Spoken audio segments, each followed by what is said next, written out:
Well, guys, here we are. The final installment of Lord of the Rings month from Nostalgia Critic. Yes, his review of the third installment, The Return of the King. Yes. And was it not obvious that the next reaction video to something Nostalgia Critic would be this? Of course, yes. So yeah, the third and final installment of the Lord of the Rings trilogy, The Return of the King, which, again, as the trilogy went along, the year after the next, it was getting better. Especially because, when it came to, say, Two Towers, and then the third and final installment. Not to mention the, many Oscar nominations and wins that the trilogy had gotten, but that especially would go to The Return of the King. It would win the total amount of those awards that it was nominated for, including Best Picture. Yes, and if I remember correctly, The Return of the King being the first ever fantasy film to win for Best Picture, let alone that this is, this fantasy film is a sequel. It's the third installment of the previous two, and I'm pretty sure that The Return of the King was the second film sequel to win Best Picture after The Godfather Part 2, if I'm right. But yeah, The Return of the King is technically a sequel, right? So, But at the same time, because if any of you, know some things that Doug, aka the Nostalgia Critic, has pointed out, most notably in his top 11 dumbest Lord of the Rings moments, which I've talked about in the previous reactions. The three that I can think of most notably, and I have no doubt he is going to bring them up, wouldn't you know it? Okay, so 1, the unexpected and unnecessary absence of Saruman in the third installment. 2, the Eagles who show up during the battle, which the Eagles, they could have used them to finish off this war like that. And 3, the bajillion endings to Return of the King.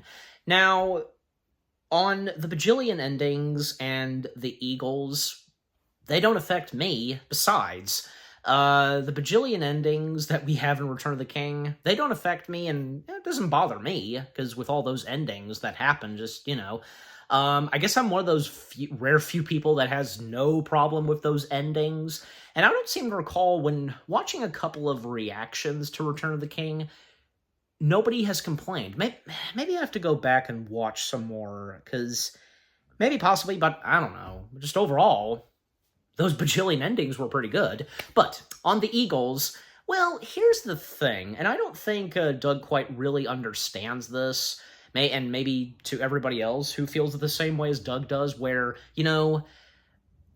especially Tolkien, he knew exactly how this had to be done for all this madness and this war to end.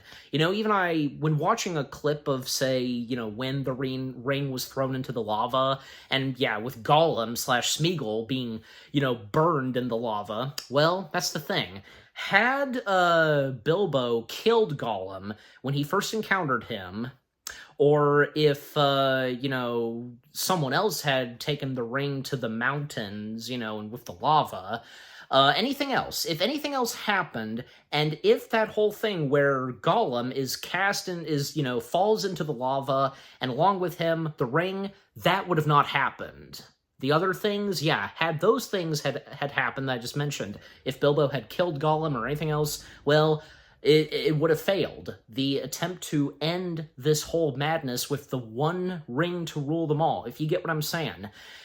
Because it had to strictly be Gollum who has the ring, and thus, falling into the lava. Yeah, and that's what happens. So if you get what I'm saying, and but still, to those that feel that maybe they could have just done this easily with, the Eagles, I get it. Even Doug pointed this out, that, how it should have ended, their take on this, but yeah. Anyways, but yeah. So from the Eagles and the bajillion endings, they don't really bother me. But yeah, I couldn't agree more. The whole thing on Saruman being completely absent in Return of the King, yeah, just what the crap? And not to mention that Saruman, well, yeah, he definitely had a big part in the second installment. And being completely absent in the third one, like, what's up with that? And I read the reasons why that had to be cut. You know, Saruman's appearance at the start of the film, for understandable reasons, and I'm pretty sure that, yeah, Peter Jackson, most notably, you know, he didn't want to cut it, but for understandable reasons, and from what I read, you know, even Christopher Lee, he was upset by this, and apparently there was a fallout between Christopher Lee and Peter Jackson, which I didn't really know of, but obviously, later on, things were patched up between both of them, and even especially when, you know, Christopher Lee would one last time reprise his iconic villain role as Saruman in the Hobbit films. In the first one and in the third one, yeah. And even Christopher Lee asked Peter Jackson if he was kept in the Hobbit films, and yeah. Yeah. But that was great to, you know, for one last time, see him as Saruman. And, you know, Christopher knew that he was going to die at some point, and thankfully, he had a good enough strength left in him to once again reprise the role of Saruman. You know, especially standing up and doing a little bit of movement, because in the third installment, we see Saruman in action. Well, obviously, it's a body double, but the close-up shots of Saruman, which being Christopher Lee, yeah, like, if you get what I'm saying, like, yeah. And man, you know, Saruman's final line in his appearance in the third installment of the Hobbit films, you know, leave Saruman to me, and yeah. Oh, that was so awesome. And for me, because I don't mean to go off the subject of Lord of the Rings, but it's still Middle-earth and Hobbit. Come on. I just want to point out that, yeah, because I had got to experience all three Hobbit films on the big screen when they came out year after the next, and to see Christopher Lee one last time on the big screen, that was something. Definitely something. Yeah, so...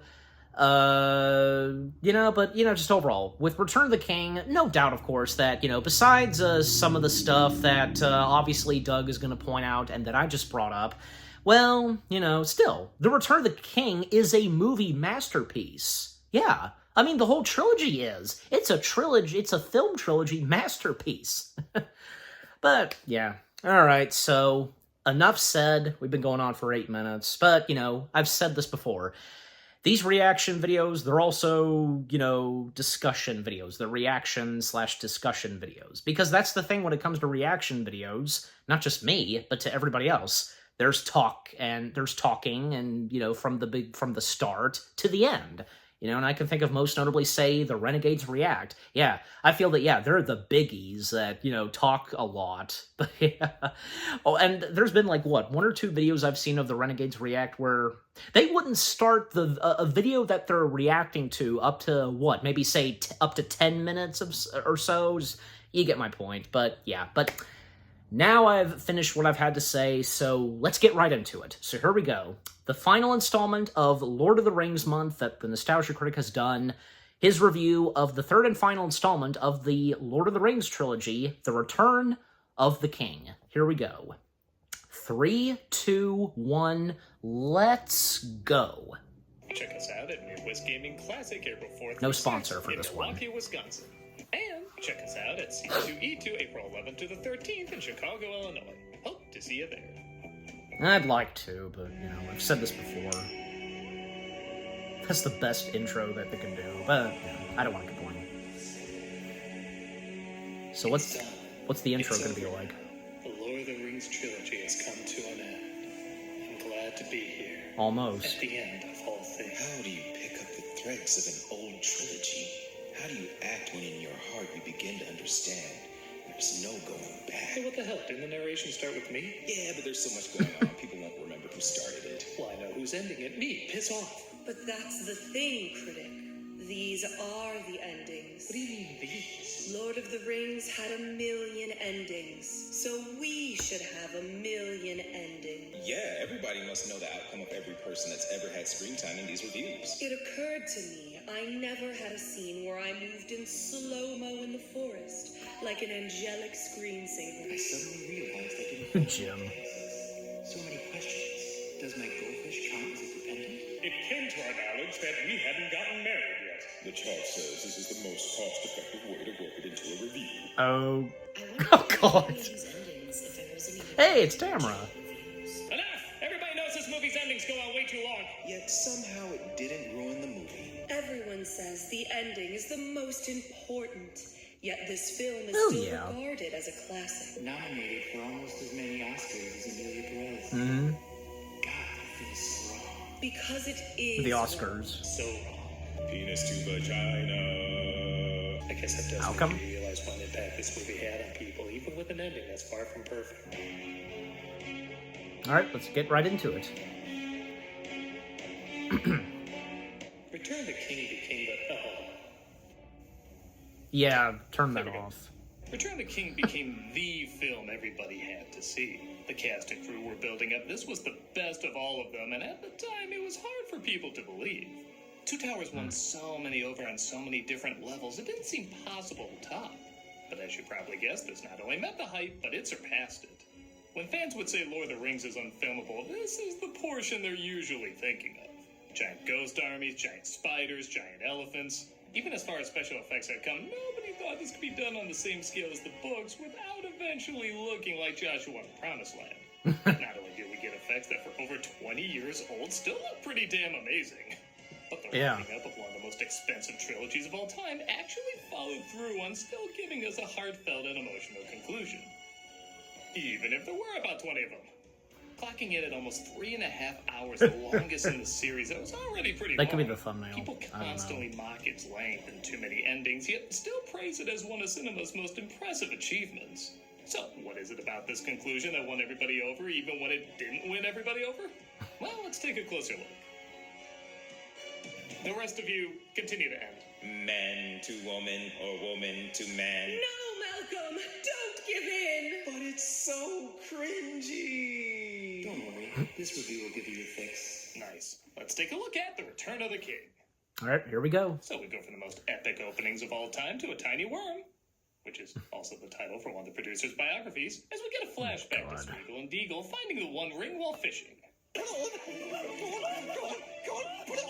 It's nice to see Circus showing his real face in one of these movies, though I don't know what to think of him going in and out of the Gollum voice. I just assumed he sounded like that because he's been around for hundreds of years, but no, he's always sounded like a squeaky balloon with asthma.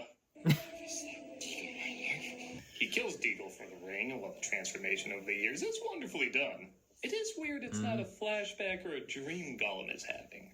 Like Gandalf falling in Two Towers, yes, is a flashback, but it's a dream the main character is having. It's still part of the narrative, even if very loosely. This just comes out of nowhere and then cuts back to the story. If you were watching these back-to-back like one long film, it wouldn't really make sense. It'd be like if the movie was interrupted to suddenly show us how Legolas figured out how to skate shield. Neat, but could tie into the storytelling a little better. As Sam and Frodo It was continue nice to their see journey, the Aragorn and his team approach backstory the now destroyed of Smeagol. Isengard. The salted pork is particularly good. Salted pork. And this is the film McKinley's handled the best. The- On that note, don't let him and Treebeard talk. Might sound kind of weird. There, Saruman must remain. Let's just have his head and be done with it. No, he's no power anymore. I mean, what's he really done when you think about it? Again, I've gone on and on about how cutting Saruman from the film was a huge mistake. I mean, what, everybody and their pumpkins gets a conclusion, yet one of your main villains isn't even allowed in the flick. You're 10 minutes in. People aren't going to get restless yet. No. My bark. Pippin discovers a device Saruman has been using to talk to Sauron called the Palantir, and they return to Rohan to hopefully fix the backwards chimneys. I just want to look at it. Okay. Pippin wants to see the shiny Palantir again, which, seeing how in the extended edition they show they smoked barrels of weed beforehand, that's not very surprising. But unfortunately, Really? Sauron is on call waiting. Saruman, when did you turn into a mini Eric Idol? Mini Earth Idol. Trying to make frame drops a thing. It'll never be a thing. And commercial break. Pippin says he saw a vision of a burning white tree, which Gandalf knows is a sign Gondor is about to be attacked. He says Rohan should help, but Theoden is hesitant. Tell me, why should we ride to the aid of those who did not come to ours? Hey, don't do too much of the political talk or we'll become Game of Thrones. And I don't like what they could do with the brother and sister duo over there. Gandalf takes Pippin to Gondor, to the city of Minas Tirith, because Sauron now thinks he might have the ring. Meanwhile, the Virgin Arwen is off to the Grey Havens when a vision shows her that if she stays, she'll give birth to Jesus. I mean, yeah, what other interpretation am I supposed to take from this imagery? Hey, stick it out, your kid could become Christ in a series that already has a Christ. You saw there was a child. Nothing is so. Except I exclusively do trilogies. She decides to stay behind as Gandalf and Pippin make it to Mount Wedding Cake, where the steward King Denethor, played by John Noble, has just discovered the death of his son, Boromir. Perhaps you come to tell me why my son is dead. Certainly, he did it. Pippin feels guilt about Boromir dying for him, so he pledges his allegiance to the king. Something Merry does for Theoden in the extended cut, which is another scene I feel should have been left in, like it shows them both stepping up. Word has reached my ears of this Aragorn, and I tell you now, I will not bow to this ranger from the north. While Denethor is acted well, there needed to be a bit more humanity to him. Like, I get it, he's an asshole, but the book showed he's also human. Like, I love the scene of him smiling while Pippin pledges his allegiance, getting some of the words wrong. He could be pissed off and say, no, you're doing it wrong, what's even the point of this? But it shows a more sympathetic side. Most of the time, though, he is the other way. He's always grumbling or screaming. Even the way he eats is douchey. I'm shocked they didn't show he had his own Palantir with Sauron manipulating him into his madness. Similar to how Wormtongue manipulated Theoden. I have seen more than you know. For all your subtleties, you have not wisdom. Everyone says he's supposed to be a Shakespearean tragedy, but if you don't see any decency from him, I don't see what's supposed to be tragic about him. It's so quiet. It's the deep breath before the plunge. As we're told about the impending armies getting closer to Gondor. Fun note, this is how Jackson dresses every time he directs. Sam and Frodo get to meet as Morgo, protected by a statue. They're just making that weird thing cameos. From Spawn. Ooh, a sky beam. Nobody recreate that for the next 10 years. The most powerful of the nine riders, known as the They're Witch different King, leads his army, which despite from each sensing other. the ring in the Shire when it's so close, somehow that just turns off when it's at his front door. And I know I already made a Weinstein joke, but this is totally him, right? If he was Sloth from Goonies. Oh my god. Why, Doug? The city is rank with it. That's what Weinstein would say just walking through L.A. Send forth 4 legions. What of the wizard? I will break him. In another scene, we'll weirdly cut out. Hey, at least you got a death sequence in the original cut. Yeah. Like many moments in this trilogy, a scene that wasn't a big deal in the books suddenly becomes one of the coolest scenes in the movie, as Gondor lights the beacon for aid. I'm pretty sure a lot of people prefer the extended cuts, right? I would too. Yeah. Did I mention of all the Oscar nominations this film got, best cinematography was not one of them? Because, you know, Blurry Maguire and Horse Asses is a lot more epic. Maybe they didn't submit it, the With a nomination. resounding I don't no. know. Light the beacon of what have you done for us lately? Light the beacon of I came to your kids' birthday parties. Light the beacon of you got them a Furby as a present. That is so 1999. Yeah, maybe they should have done carrier pigeons. Faramir and his army are overpowered by orcs, but thankfully Another Gandalf commercial not break. from the scene where he arrives at the city. Yeah, he just randomly brings Pippin to fight Nazgul with him all the time. Saves the day. Meanwhile, Gollum tricks Frodo into thinking Sam ate the last of the bread, and he's secretly trying to take the ring. Yeah, it's a little forced, but it does lead to some good acting. He's poisoned you against me. Go home. The only thing I don't understand is you could have just had Sam show up later to save the day, like he's not going to let Frodo down, even when he tells him to leave. But instead, And we've they show seen that later kind he of thing finds the before. bread that Gollum threw out, like that's what inspired him to go back. What's the point? It would have been a better surprise if we didn't have that scene. What, was he just like, so I didn't eat it? I do not think we should so Or you can look at it a lightly different abandon the way, I outer guess. defenses. I don't know. Will not yield the river in Pelennor unfought. Things aren't much better in Minas Tirith as Denethor sends Faramir on a suicide mission to take back what the orcs have taken. Faramir, do not throw away your life so rashly.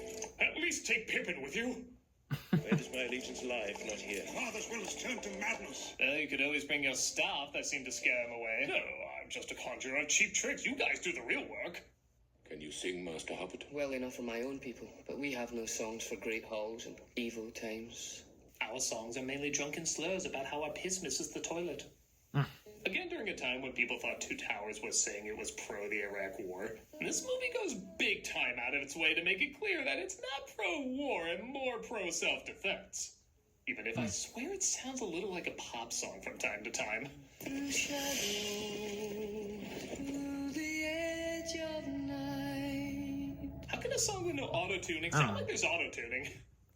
Meanwhile, the armies are I don't- they can't while Aragorn notices a I don't very see it. threatening path. It is the road to the Dimwald. None who venture there ever return. That mountain is evil. Perfect place to camp in front of. Eowyn and Merry, though, are both upset that they're not allowed to fight. You should not encourage him. Why should Merry be left behind? He has as much cause to go to war as you. Why can he not fight for those he loves? I guess you're right. Could be worse. It could be a chick. But it looks like a stranger approaches them. I come on behalf of one whom I love. We've had this talk. I like ladies. Arwen is dying. So yeah, this gets weird. Nobody really knows what this random connection between Arwen and the ring is. It looks like she's sick and somehow destroying the ring will save her, I guess. Yeah, probably. Tied to the fate of the ring. Now, you could make the argument that referring to her staying behind will eventually lead to her death, like it'll lead to everybody's death if the ring isn't destroyed. But if so, why isn't she there giving the sword? Why do they keep making it look like she's not well and she's on her deathbed? For a character that surprisingly did not feel shoehorned in before, she definitely does with this one. With that said, I don't wouldn't. Shows For me, I sword isn't a don't dwell dick on anymore, and he that. I seems to wouldn't want crazily get off on to it. go into it that much. I just go along with the flow in the movie. Deadly than any that walks this earth. I'm so hard. I'm so hard. I'm so hard. I'm so hard. Aragorn decides to convince the army of the dead to join their battle, but not before he brushes off these. Do my dialogue. Do you not know? I cannot give you what you seek. It's not you. It's really you. Her father isn't much better. What other duty would you have me do, my lord? I would have you smile again. Come on, smile more. You're so pretty when you smile. Okay, I know what he's really trying to say, and it is noble. It's just unfortunate wording. At least he doesn't end with, Well, see you later. Eowyn manages to take matters into her own hands, though. Ride with me. Yes, my lord. Oh, you're such an idiot. Meanwhile, Aragorn, Legolas, and Gimli go into the haunted house, where we get a pretty inventive ghost effect. Oh yes. It was made by The makeup done, obviously. You can usually see through ghosts in movies, but seeing all the way to their gum lines? That's pretty unique. I summon you to fulfill your oath. That line was broken. It has been remade. The minute my foot connected with your ass.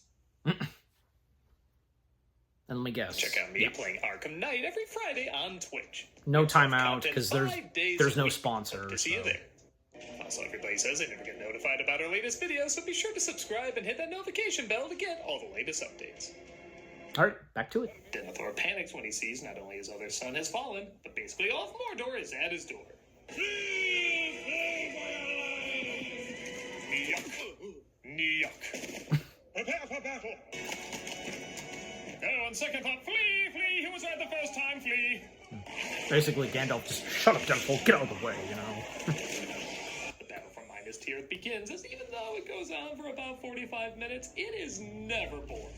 It has a good variety of attacks and enemies and effects and situations that keep building upon each other, and at the heart of it is people we really want to see win the day. The scene. Really did that. Ian McKellen's stunt double really did all those moves. Frodo, meanwhile, I was about to say having his own troubles Gandalf, with seeing Gollum, is Gandalf looking the for White in where is action. Shelob? A giant spider. Spider. Dr. I Smith. should point out a lot of the buzz around Shelob wasn't that high because of the trailer we saw. You see, for a while, this was all we saw of her. From that perspective, she looks like a Zelda minion. Nothing really that threatening. But like Hopefully the effects team put just as much effort into these effects as they did with the other effects, as I'm not afraid of spiders, but I am definitely afraid of this scene. I am not joking when I say the audience reaction every time I saw this was, oh my god, oh my god, oh my god, oh my god, oh my god, oh my god, oh my god. True. Frodo finally puts together Gollum betrayed him. As big surprise, he tries to take the ring. Yep. Into the pit of vagueness from Superman 2. The spider does end up getting him, though, just as Sam returns to fight her off. Let it go, you filth. I can't believe I had the weirdest boner for you and James and the Giant Peach. Tell me if you've heard this in these films. Somebody's thought to be dead but isn't. Now, don't freak out. Elijah Wood actually does sleep with his eyes open. I mean, if this was your environment, wouldn't you? But some orcs pick Frodo up, clarifying he's only stunned. The scum will be awake. Well, of course he's stunned. Then he'll wish he'd never been born. Well, I'm the only one who's supposed to make him think that. The battle in Gondor isn't going much better. No matter what comes through that gate, you will stand your ground. Run away! But thankfully, Rohan arrives to give assistance. Forth, and fear no darkness. Right now! Am I the only one, by the way, who wanted to see this happen? Asshole. Don't worry, though. Mirror gets another one mid-ride. Seriously, who's handing him that? And I think it's scientifically proven. Another one beside him on a horse? You're clinically dead. This was the coolest thing I have ever seen. Even if upon rewatch, Mary Mannequin is a little distracting. How did I never notice that before? Bring wood and oil. Meanwhile, Denethor goes I don't crazy know, and tries just... to burn both him and Well, it goes by Faramir, who quick. You still- wouldn't even really pay attention and look closely. Are you sure we get to burn our boss alive? Seems too good to be true. How do I know this isn't a test so we can fire the ones who do and give a raise to the ones that don't? So, Gandalf stops him as Pippin saves Faramir. Again, good redemption, seeing how Boromir saved him. But Gandalf's like, I am done with this other guy. and then he runs off.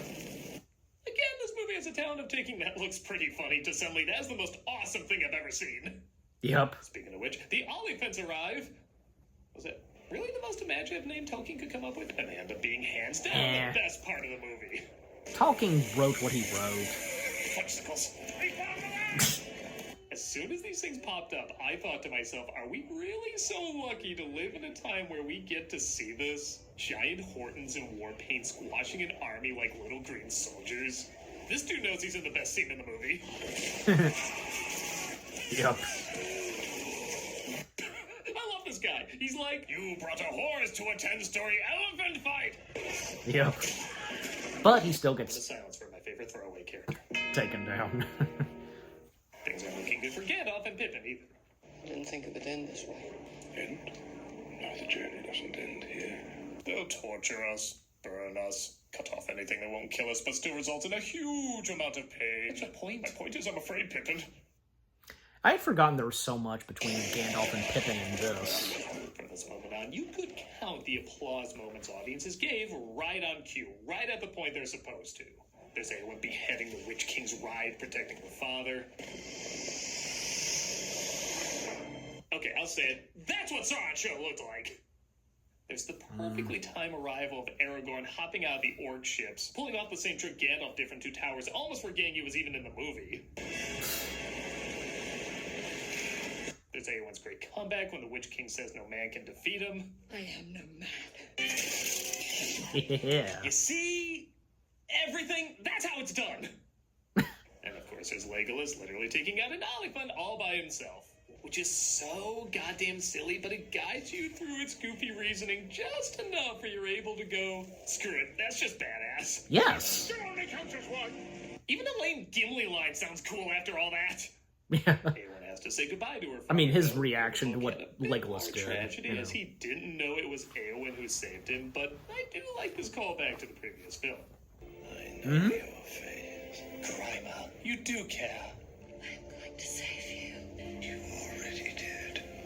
Tell your sister you were right. Yeah, who isn't gonna think back to the line?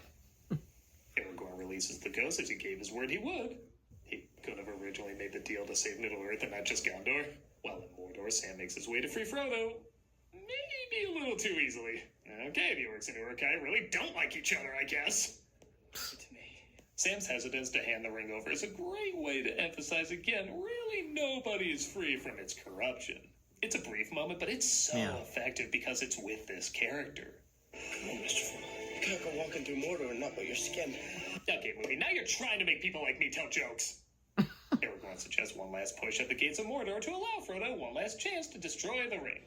This leads to another scene that should have been left in with the mouth of Sauron, not just because the scene looks really awesome, but because they give the impression to them that Frodo is dead. Know that he suffered greatly at the hands of his host. Which gives this line an incredibly different meaning. For Frodo. In the original cut, it's like, yeah, we know, that's why we're here. But in the extended version, they think they've lost, so they're doing one last charge in Frodo's memory. It changes a lot. But you know, if an elf and a dwarf can learn to get along... I thought I'd die fighting side by side with an elf. What about side by side with a friend? You're no enemy. Sam tries to give Frodo the strength to carry on as he continues to fade. Do you remember the Shire, Mr. Frodo? The orchards will be in blossom. And they'll be sowing the summer barley in the lower fields. And you'll be in your summer dress. No veil between me and the way of the fire. Naked in the dark. No need to bring up last Tuesday. Frodo does end up making it to the fires of Mount Doom. However, the power of the ring finally consumes him. The ring is mine. To ask you, Sam, will you marry... Ow! Gollum attacks and bites Frodo's finger off, and as they fight, they both get tossed over. There is something funny for as much as people were won over by Gollum, his exit is like... And he's basically Photoshop erased from the movie. No seeing what his kids look like in the future. Give me your hand! No, the one with more fingers! Sam saves Frodo, the ring is destroyed, Sauron goes boom, the war is over, but our two leads are left behind. I can see the shine. Not quite. Rosy cotton dancing. If ever I was to marry someone, it would have been her. Frodo's like, really? Really? Really? And okay, this is where the onslaught of endings start, and as a rule, I think you're allowed one fake out. When this fade to black happened, some people actually started applauding, like, that might be it. But then we fade back and see the eagle save them. Okay, that's alright. But then we get the moment that, let's face it, has been memed to death at this point. Gandalf? So I died. Because as far as I know, you're still dead. Oh, you're all dead! Wonderful! We were all in disappointment! What the hell were we thinking, walking the ring into Mordor? We had eagles right there! There we go. So that... Gandalf's laugh in slow-mo is basically the devil's laugh, right? No. And we cut to commercial break. Let's be honest, a curtain call for most of these characters as we get another fake-out blackout. Yeah. People start applauding, but the film kept going. Seeing Aragorn get crowned king, these two become an item off-screen, and reunite with Arwen. I take it, like, this is what you experienced, Doug, when you saw this, and audience's reaction. This is still your horrific future, but beautiful. I will say, though, this scene is so But that good, future probably did not happen, because, you know... You bow to no one. This was a tear-jerking moment, right? Because I've seen a couple of reactions As your new rulers, to we this. order all your shins to be chopped at the knees. We're gonna be height communists. We get yet another fake out where audiences started applauding as we cut to a map. But it turns out that was just leading us to the Shire, where we see how the hobbits live out the rest of their days. Yeah, maybe they shouldn't have done the fadeaways, you know, the fading to black and such, you know? Frodo is still like, really? Rosie got a woman? How do you pick up the threads of an old life? How do you go on? I don't know, you're doing a pretty good job right now. Frodo finds the wound from the knife is still with him, and even after finishing his book, The Lord of the Rings. That's the name of the movie. Roll He credits. decides to go with the elves and Bilbo to the Grey Havens. You can't leave. Last pages are for you, Sam. And so is this awkward as hell smile. A smile that says, it's not a cult. It's not a cult.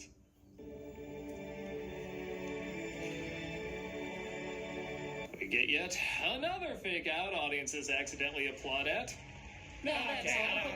But this is the very last scene, The story like... ends with Sam and his family. Oh, I wish I was gay. So, okay. All right, enough Movies with those by jokes. themselves are fine, especially for wrapping up 3 very long movies. It's just the way they're paced together that doesn't work. I think that's why it bothered so many people, but it was nowhere near ruining the movie for anyone. No, Because- of course not. Yeah, Return of the King is still easily the best one. Yes. Of course there's issues like with any of them. Like, I would have enjoyed if Aragorn had a few more kingly things to do to build up his role. And sure, there's little tidbits in the extended edition that should have been left in. But this movie is amazing and a fantastic way to end an epic trilogy. It opened the doors for more movies to be shot back to back, yet, as far as I know, the world of Tolkien is the More than only ever. mainstream universe to do 3 movies at the same time. It's an amazing gamble with amazing talent that thankfully led to an amazing achievement.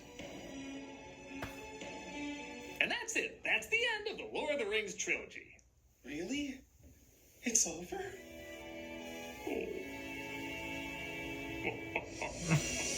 But is something gonna happen because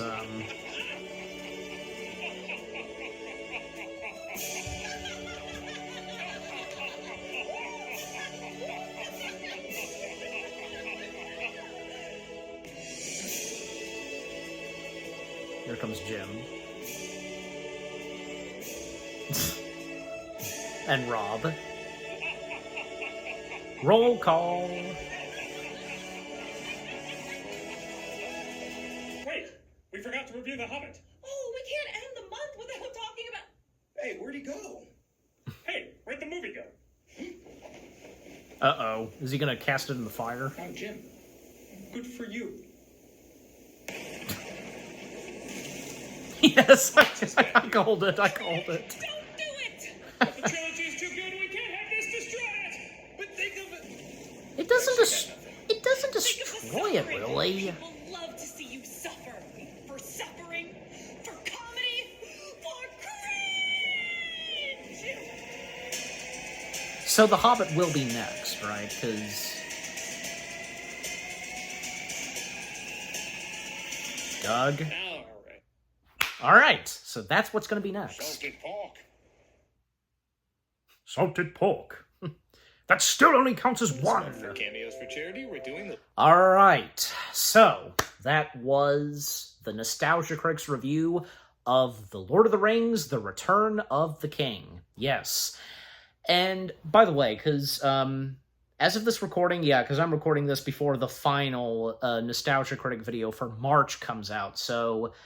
But of course, by now and with this upload, what's next. But yeah, so Lord of the Rings month not done quite yet because there's only one more film to review in the Lord of the Rings Middle-earth franchise. Yeah, and that of course being The Hobbit, An Unexpected Journey.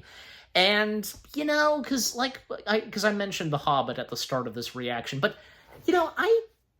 I liked the Hobbit films, and they weren't god-awful from what I've seen and from what I've heard. I know that my family as well enjoyed the Hobbit films. And how does the Hobbit films specifically ruin the Lord of the Rings trilogy? It doesn't.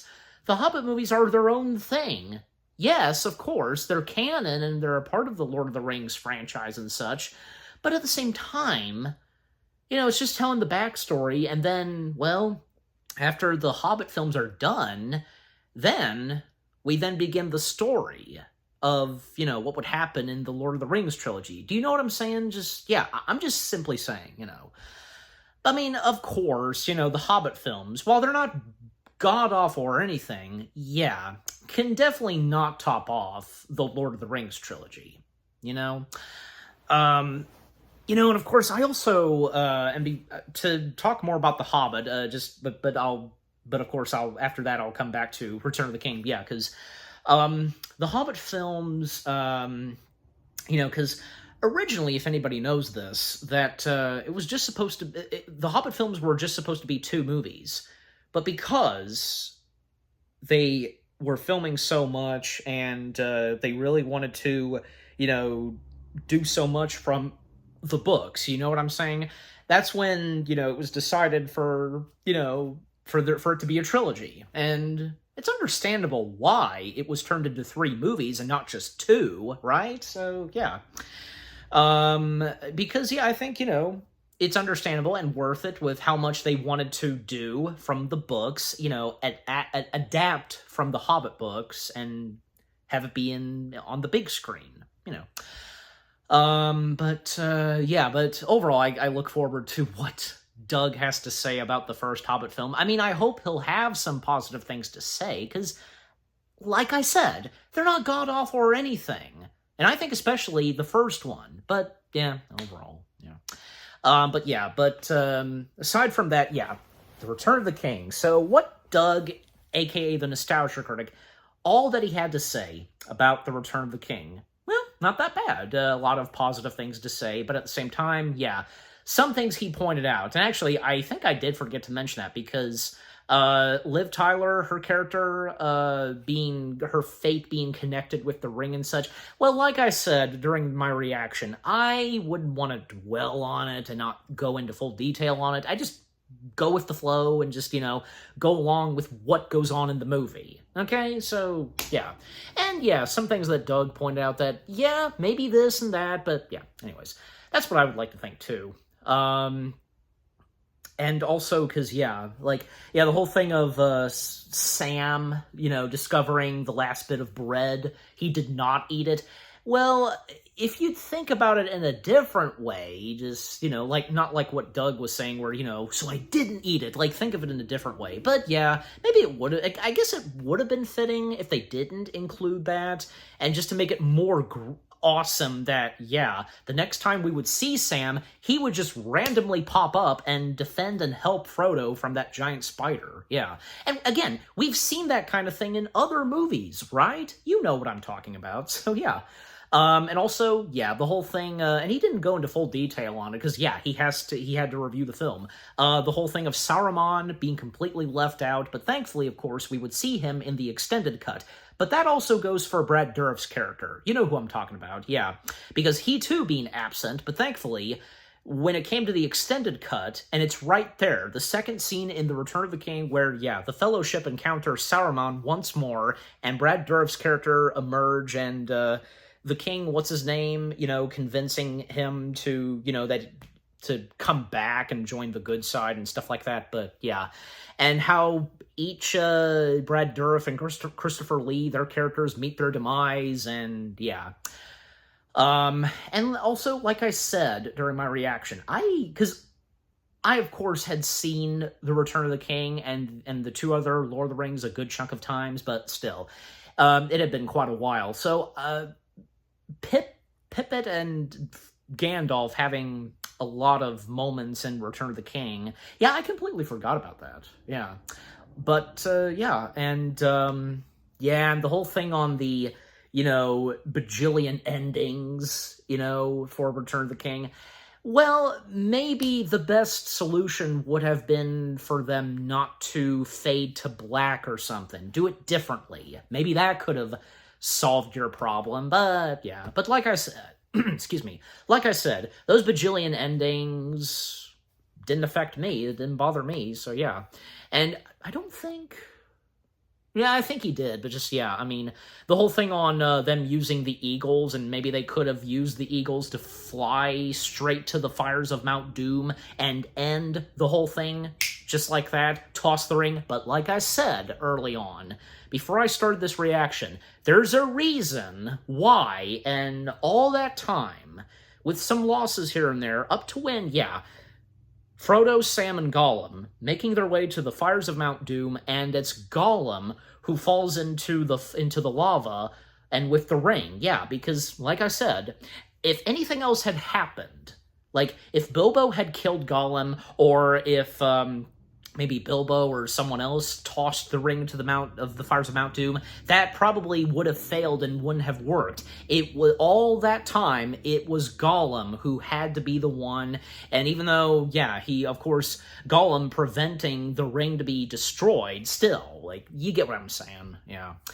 Yeah, and also, because while this is on my mind, this very moment, yeah, because I didn't realize that Return of the King did not get nominated, nor did it win for cinematography. Yeah, because the cinematography in the Lord of the Rings trilogy is fantastic. especially when it comes up to the third installment. Why? My guess is probably they didn't submit it, or, well, obviously there would be a limit of nominations that a movie can have, right? You get what I'm saying, just, yeah, go into full detail, but, yeah. Also, the segments in the review, well, at the beginning and the end, with Malcolm, Rob, Heather, Jim, that was pretty funny. And what the crap? The chart guys that Malcolm and Rob play getting married is... Good lord. And that was pretty funny, because, yeah, I called it, where Doug, the nostalgia critic, not wanting to do anything with the first installment of the Hobbit trilogy, wanting to throw it in the fire, the lava and such, but... he's just like, oh, great, I'll do it, but why not? So yeah, besides, at least just do one more review, a part of the Lord of the Rings month, and yeah, even though, he's only going to cover / review the first Hobbit film for Lord of the Rings month, and the other 2 Hobbit films will not be a part of it, well, another time, but yeah, and other things that Doug pointed out in Return of the King, not bad, and yeah, because, besides some of the problems that are in Return of the King here and there, still, that doesn't affect the fact that Return of the King is the best installment in the trilogy, and for that being the third and final. Because, like I said, when the first, the second, and the third were coming out, the trilogy was just getting better. And when it came up to the Return of the King, yes. But yeah, I think that's pretty much going to do it, because, yeah, I could go on talking about Return of the King and, other things that Doug pointed out. But yeah, just overall, the Nostalgia Critics review of the Lord of the Rings, the Return of the King, not bad. That was a pretty good review, and, yeah, again, despite some things that, yeah, bajillion endings, Saruman's absence, and just, yeah, but especially Saruman's absence, yeah, I will agree to that, but, yeah, but hey, we have the extended edition, and best said by Christopher Lee, because when people, not just from the Tolkien fans, the film fans, but everybody online asking what happened to Saruman, best said by Christopher Lee, buy the extended DVD. And yes, of course. And it's much better, more that we get to see. And like I said, I'm pretty sure people would prefer... Who am I kidding? Because, yeah, they would prefer the extended editions, even though the extended editions of the Lord of the Rings trilogy are long, but still worth it, I think I seem to recall, yeah, I have a vague memory of this, where, one more thing before I end off, where I do recall, yeah, my mom and I, we, one time, yeah, because I'm... How do I put it this? I do remember, I have vague memory of when, one night, my mom and I, we watched Return of the King, and, well, I'm pretty sure, because we started it very early, and then we finished it late in the evening, so, yeah. I mean, right? I mean, depending on what time you want to start watching Return of the King, and you would probably be, finished with it by, say, midnight, or maybe at 1 p.m.? Probably, but just, yeah. But, alright, yeah, so, yeah, that's gonna do it. So, yeah, again, overall, the Nostalgia Critics review of The Lord of the Rings, The Return of the King, that was pretty good. And, oh boy, can't wait to see what he has to say about the first installment of the Hobbit trilogy, which will be the next reaction after this that you're watching. Is it not obvious? But yeah, so, what about you guys? What did you think of the Nostalgia Critics review of the third and final installment of the Lord of the Rings trilogy, The Return of the King itself? Anything you agree and disagree with? I'm sure a lot of you would probably agree with, yeah, some things that seem a bit problematic in the third film, but again, that doesn't affect that Return of the King is an awesome third and final installment in the trilogy, right? Yeah. What are some of your favorite moments?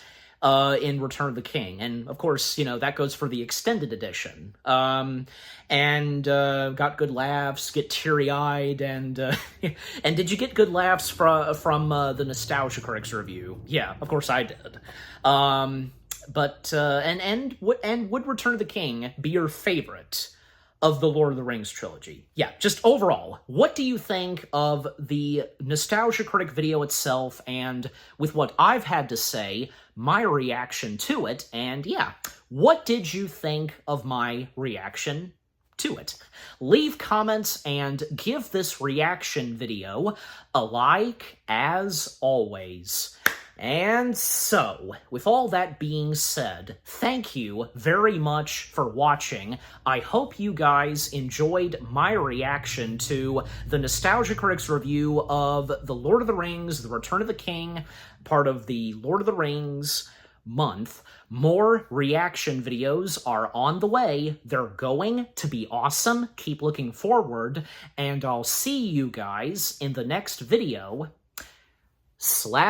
reaction. And like I said, you know what's coming next later tonight after this that you're watching and finishing. So yeah, so stay tuned later tonight for my reaction to the Nostalgia Critics review and the last one for Lord of the Rings month, The Hobbit: An Unexpected Journey. Take care and peace out.